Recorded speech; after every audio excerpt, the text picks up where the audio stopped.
So this is my week 6 of 10k training and preparation. I'm just going to give you an update of how I did this week and also talk to you a little bit about running gear. So before we get started, let's see how I got on with my first run this week. So I went for a run this morning. It's my first run of week 6. I did well, I think. I did 6k in about 40 minutes, and after the weekend of my very bad run, it felt really good to actually be able to feel better on this run. And just the importance of rest days and listening to my body. I've definitely learned my lesson, and I shouldn't have gone out on Saturday feeling the way I did. But I'm really glad that it went okay this morning, and yeah, hopefully it's like back to normal, back to my normal training. The one thing that was slightly different today is that I had a coffee before I went out for a run. Normally I don't have time in the mornings to do that, so this morning I thought I'll try to drink some coffee. I normally don't have coffee until I get to the office, but I thought I'll give that a go and see how that works out, because I do find that I get quite tired kind of during the run. So I thought, oh, maybe a bit of caffeine would boost my energy a bit, and I think that might have helped because I feel like I did better and I wasn't as tired as I have been kind of feeling on some of the runs. So yeah, I think coffee is the way to go for me to be able to just feel less exhausted. Definitely still working on my distance, so it's going okay. I'm very slowly adding kind of distance on every week. So yeah, it's been good, and I'm still happy with it going well. So yeah, I'll update you on my next run. If you're just starting out, you don't want to spend loads of money on buying different gear if you don't know if it's something that you want to do in the long run. So all you really need is a pair of trainers, and if you have a t-shirt or any sort of top, and if you have a pair of shorts in the summer, or even leggings, anything that kind of doesn't restrict your movement and then you feel comfortable wearing going on a run, then that's really all you need.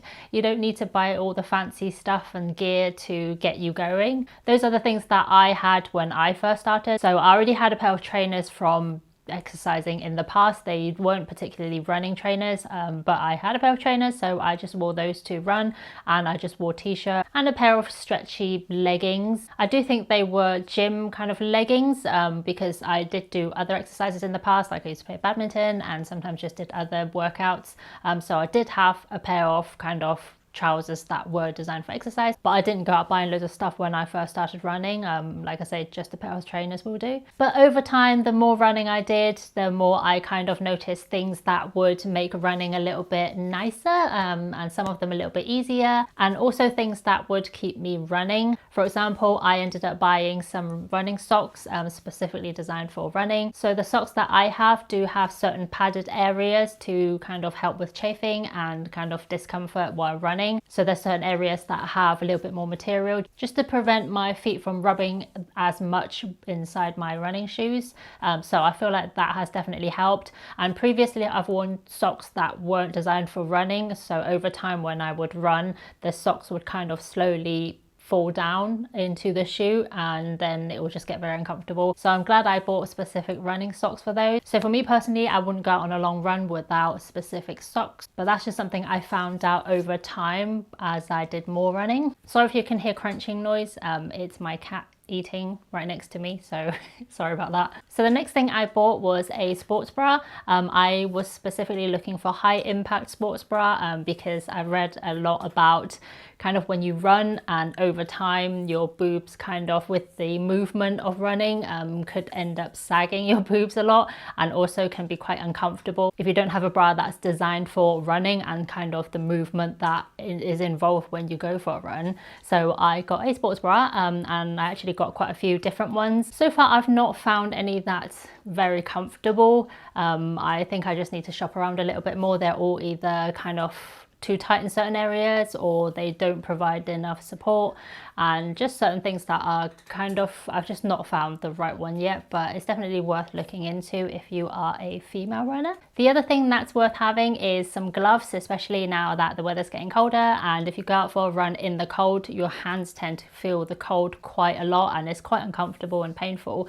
Sometimes when I go out on a longer run, I'll carry a water bottle as well, so my hands will be out and it'll be holding things, and when it's cold it's just not very comfortable. So I'd recommend getting some running gloves for winter. I also have have a small waist pouch where I can put my phone in and other things like keys, just very minimal things that I need to take with me when I go for a run. I used to have a different pouch that I put my phone in, but now with smartphones getting bigger and bigger, the old one didn't fit, so I ended up getting a different one.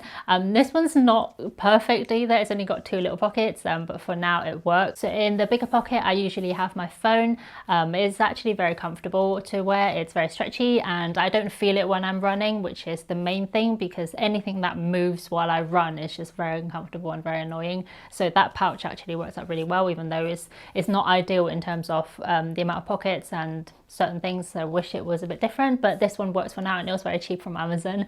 So I would recommend having a small pouch for little things that you want to carry around. Otherwise I'll be holding my phone the whole time and it's just a little bit annoying when you're running. Or if you have a water bottle as well, so you don't have any hands free at that point and this just gets a little bit kind of in the way. So for me, I like having a pouch when I run. So the next thing that I have are headphones or earphones.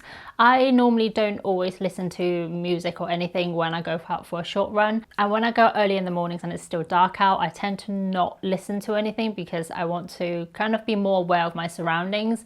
Normally I get quite scared in the dark, and when I'm out on my own on a run and it's really dark out, I kind of want to be more wary and cautious of my surroundings. So when it's dark out and the weather isn't great, and especially when it's like windy and things like that, I generally don't listen to anything. So I'm just more aware of everything and everyone around me. But I do prefer running with podcasts because it kind of takes my mind off the actual process of running, and I don't always have time to listen to anything, so I feel like that's the time where I can actually get something playing in the background and I can listen to, and it's quite enjoyable, and usually the runs kind of go quicker and it just makes the whole run a bit more pleasant in my opinion. But my current earphones aren't that great because they're not designed for running, so over time when I'm on the run it kind of slowly slides out of my ear, and this morning when I went out for a run it actually fell out my ear and rolled out into the road. So that was a bit worrying because it could have easily rolled into a drain or something and I would have lost it. So I need to look into probably getting some different headphones or earphones. I don't generally like over the ear headphones when I'm working out because I get so hot. And normally when I go out, even not in the dark, I only have one earpiece in because I still want to hear kind of traffic and other things that's going on around me, just to be a bit wary. So with big earphones, like over the ear headphones, I feel like I won't be able to hear anything. And like I said, it just gets really hot, and it's just personal preference. I don't like big headphones when I go out running. I almost didn't go out for a run this morning because it was pitch black when I got up and it was raining really heavily. So I thought I'll just do a workout at home because the weather was just so bad and it was so windy as well. But then I heard the rain stopped after a while, so I thought I'll just go out for a run because I know I'll miss it if I don't go out. So when the rain was a little bit less heavy out, I just thought I'll just quickly go out and do my run. I did a 4K in about 28 minutes, a bit slow. My mind kind of settled for not going for a run because the weather was so bad outside and it was so dark. So I kind of feel like I mentally wasn't prepared. So I'm still glad I did, even though it was a little bit of a shorter run, but I still feel good about it. And yeah, and then as soon as I got home, it started raining again. So I've been quite lucky, and yeah, I feel good about that. And now I need to go to work again. Another thing that's good to have is an outer layer, especially now that again it's getting colder and the weather can be so unpredictable, so it could rain as well. So for me, I like to have a thin outer layer or a little jacket that I can put over my normal running gear. The one I have is very, very thin, but it's nice to have an extra layer when the temperatures are dropping, and if there's a chance it might rain, it's nice to have a jacket that's kind of either waterproof or water repellent, so it just helps a little bit when it does end up raining, which has happened before. So I recommend getting an outer layer, just a very thin one for the autumn, and I'm still looking into kind of winter jackets or something for when the weather does get a little bit colder.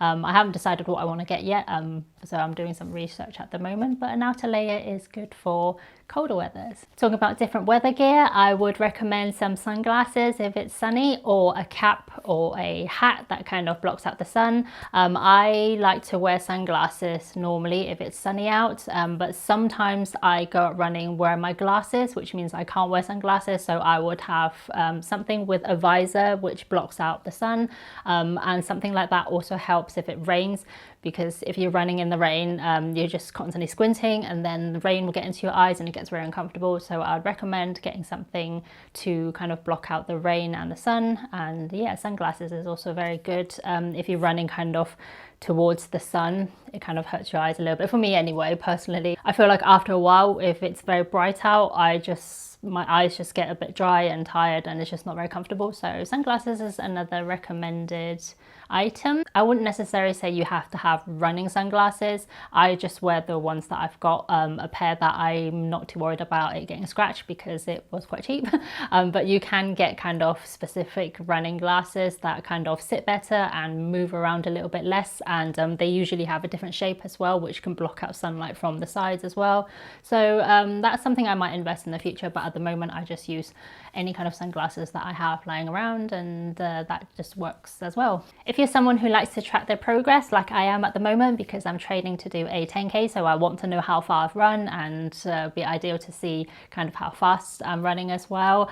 So some sort of fitness tracker would be good. The one I'm using at the moment is the Fitbit Charge 4. You can even track your runs on your phone if you don't want to spend money on a separate thing, and if you're going to carry your phone with you all the time. And again, if you're just starting out running, then you can just track it with your phone as well, which also works. But I've never actually tracked an exercise with my phone personally, so I don't know kind of how accurate it is and kind of how the GPS works, etc. So you have to look into it a little bit more. But for me, a Fitbit works when it works, because I've had times where the Fitbit has frozen and it's not working. So but there are definitely other cheaper options, and if you want to spend more money, obviously there are higher end options as well. But yeah, just a tracker to kind of see how you're doing, and it's quite nice to see yourself make progress every week. So for me, I like to have a tracker. The next thing that I normally have with me would be a water bottle. On shorter runs, I don't generally take a bottle with me, and it's also very kind of inconvenient carrying a bottle around when I'm running. But if I'm aiming to do kind of a bit of a longer run, or if I am doing a 10k run, then I generally would take a drink with me, because I feel like it does really help when I am running, or when I start to feel a bit tired and out of breath. I feel like having a drink really helps me carry on and kind of complete the race. So a water bottle would be useful. One with a sports cap would be better, would be easier to drink on the run. You don't necessarily have to even slow down to drink, you can just drink as you run. Currently I'm using one that doesn't have a sports cap, and I drink and I just get water all over me, but it doesn't matter because I don't really want to just buy another bottle. So that works for me at the moment. But if you're doing longer distances, especially in the summer and the weather gets a bit hot, it's recommended to take water with you, and it just makes the run a bit more pleasant. Well, for a run this morning, but I don't know what I've done in terms of stats because my Fitbit decided to freeze as I walked out of the house. So my guess would be about 4k or just over, because I've done that route before and I think it's about 4k, and my Fitbit said I was exercising for 29 minutes. So I guess that's what I've done this morning. It was just annoying that the Fitbit didn't work when I needed it to. I do really like the Fitbit when it does work, but when it doesn't, then it's just really annoying, especially when I'm kind of so focused on the training and generally just knowing my stats and then what I've done in terms of runs. It was very dark out this morning, but it wasn't raining, it was just very windy, so I still decided to go out in the dark. I had to take my torch with me, but it's getting a little bit too dark to kind of film on my runs now, especially holding a torch. But yeah, I still went out and it was a good run. So it's the last run of this week and I still feel good, even though I felt like I was quite out of breath. I don't know why. I thought I was getting better in terms of like running and my fitness, but I don't know, maybe it was the wind or something. I don't know, but yeah, that was my third run of week 6. The other thing that I recently purchased is a personal alarm, because like I said, it's getting a little bit dark in the mornings when I go out and I'm a bit scared of the dark, and you just never know sometimes when you go out. So I got myself a personal alarm. Again, it was a cheap one from Amazon. I checked it, it works, and I just need to remember to keep checking it that it still works and it's not out of battery. So I have a little personal alarm that I carry around my little pouch, so I clip it on there. So hopefully I'll never have to try it out, but if I do ever need it, then I'll just have to pull the alarm downwards and it should undo the pin, and then the alarm would go off. And also it has a flashing light that comes on as well when the alarm's kind of activated. So like I said, hopefully I'll never have to try it out, but just for peace of mind, it's something good to have in the dark. Another thing I'm kind of looking into and not quite decided yet is a torch. Again, it's dark in the mornings now, so recently I've been taking out my normal torch, but then that's another thing that I have to hold when I'm running, and usually halfway through my run it starts to get light and I don't actually need the torch anymore, so I'm just carrying it around. But I am looking into either a head torch or a chest torch for runs in the dark. So that's something good to have. The thing I'm usually worried about running in the dark is not seeing where I'm going and I end up stepping off a curb the wrong way or falling over or twisting my ankle or something like that, which is something I'm quite worried about in a way because I don't want to hurt myself.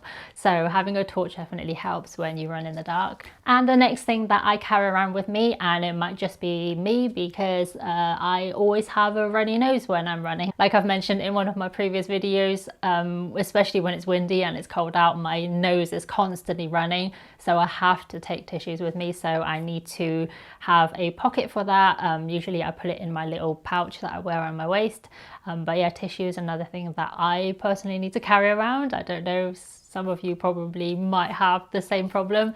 Yeah, so that's another thing that I carry around with me. Another running gear I'm aware of but I don't know anything about pretty much. They are compression socks. I've read they're quite good for running and to help with blood flow around your legs and your calves, and they sound like they're a very interesting product, but I don't know enough about them. I don't know if any of you kind of had experience with them or whether you think they've helped you or they actually make a difference with running. I'll be very interested to finding out a bit more if you kind of have had it or tried it. If you wouldn't mind letting me know, that would be great, because I'm always looking out for different running gears and things that I might need, and whether or not it's worth investing in something if it's going to help my run and help with just general recovery and preventing injuries and things like that. My running progress for this week has been good. I've not done the distance that I've wanted to do this week, and not been out for longer runs like I wanted to. Just different things kind of happened during this week, but it's going well still, and I feel like I am getting closer and I need to kind of get the distance in a bit more, so I have to try a little bit harder next week, but it's going well still, and my body definitely feels quite comfortable running now. I occasionally still get out of breath when I run, and there's certain things that kind of hurt when the previous week it didn't, so there's still things that are good and bad, I guess, and that's probably always going to be the case. But yeah, it's been a good week again. So I've covered essential running gear and also the nice to have gear that aren't necessarily essential, but it's good to have, and things that over time I found that has helped me and has benefited me. So I hope you enjoyed my update this week and some of my running gear that I've gone through today with you. If you enjoyed the video, please give it a like, and if you wouldn't mind subscribing so you won't miss out my future updates, then please do. Thank you so much for watching. I'll see you on my next video. Bye.